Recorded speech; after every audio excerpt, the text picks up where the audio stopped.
Se siente bonito, es una emoción muy linda, ¿no? Pues pertenecer a un grupo como este, que es diferente al que siempre ha existido, que es de varones. Es cuando nos llega, o sea, nos ven entrar al trabajo, a tocar, y ya, eso sí son mujeres.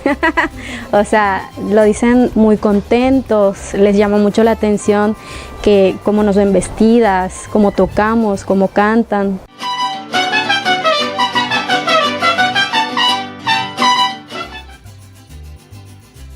Es las ganas de querer superarnos todas juntas, hace que todo sea más fácil.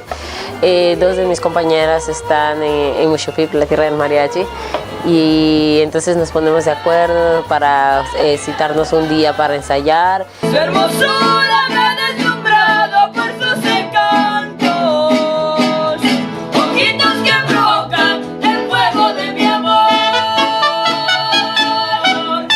Pues sí es un poquito de presión, pero pues igual mucha emoción, o sea, pues no, nada de eso era como que planeado, pero pues sí, o sea, son muchas emociones que se van encontrando. ¡Qué ojitos chiquitos, ojitos que provocan el fuego de mi amor, del cuerpo! Se siente bien, se siente padre porque no es algo que las personas vean común que una niña toque en un mariachi o esté trabajando, no es algo común. Cuando iba a tocar a la escuela, pues se sorprendían de que pues llevaba 3 escuelas, o sea, llevaba la Vihuela, llevaba Bellas Artes y llevaba la primaria. Se sorprendían mucho porque pues ellos, pues se escuchaba bien.